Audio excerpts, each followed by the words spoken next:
আমি 6 জনগোষ্ঠীৰ জনজাতিকৰণৰ দাবীত সংগ্ৰাম কৰি থকা ৰাইজ বা অসমৰ জনগণকো ক'ব খোজো যে এই কথাটোক লৈ আশ্বস্ত হ'ব নালাগে। এই কথাটোক লৈ কোনেও আনন্দ ফূৰ্তি কৰাৰ প্ৰয়োজনীয়তা নাই। কাৰণ মূল কথাটো হ'ল দীঘলীয়া সংগ্ৰাম চলি আছে, সংগ্ৰামৰ মাজত এই বিষয়বোৰ উত্থাপন হৈ আছে।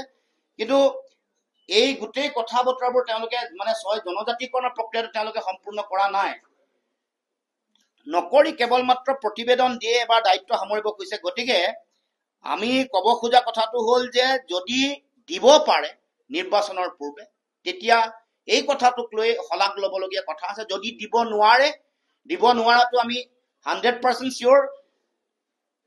দিব নোৱাৰাৰ এই গোটেই কথাটোক লৈ যাতে পৰৱৰ্তী দিনসমূহত ৰাজনৈতিকভাৱে কাকো ব্যৱহাৰ কৰিবলৈ যাতে সুযোগ নাপায়, তাৰ কাৰণে আমি সকলোৱে লক্ষ্য ৰাখিব লাগিব।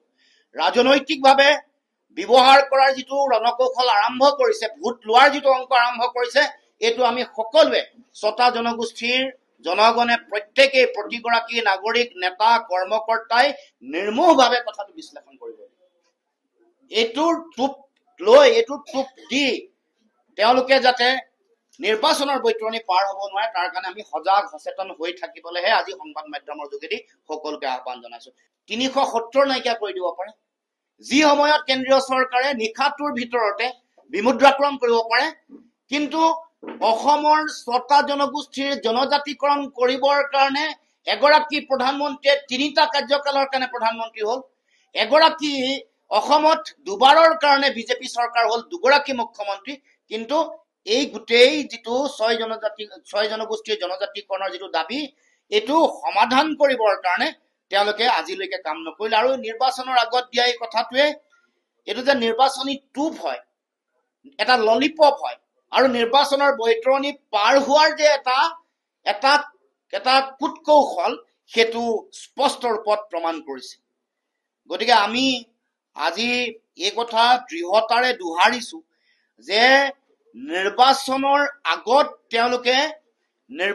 আগত 6টা জনগোষ্ঠীৰ জনজাতিকৰণৰ প্ৰক্ৰিয়াটো সম্পূৰ্ণ কৰি হিমন্ত বিশ্ব শৰ্মাই দেশক প্ৰত্যাহ্বান জনাইছো। যদি সাহস আছে, যদি শক্তি আছে, যদি 6টা জনগোষ্ঠীৰ প্ৰতি দায়িত্বৰ দায়বদ্ধতা আছে, নিৰ্বাচনৰ আগত 6টা জনগোষ্ঠীৰ জনজাতিকৰণ কৰি দেখক। এইবোৰ প্ৰতিবেদন দিয়া কাম বহুদিনৰ আগত আপোনালোকক নিৰ্দেশনা দিছিল, আপোনালোকে নাই দিয়া, কাৰণ নিৰ্বাচনলৈ বাট চাই আছিলে।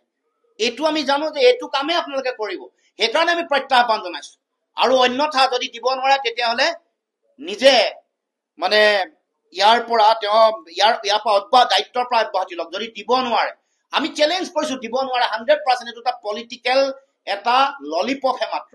আমি প্ৰত্যাহ্বান জনাইছো অসমৰ মুখ্যমন্ত্ৰীক, তেওঁ নিৰ্বাচনৰ আগত 6টা জনগোষ্ঠীক জনজাতিকৰণ কৰি দিব পৰা প্ৰক্ৰিয়া সম্পূৰ্ণ কৰিব পৰাকে তেওঁৰ কোনো সক্ষমতা নাই বা তেওঁ নকৰে।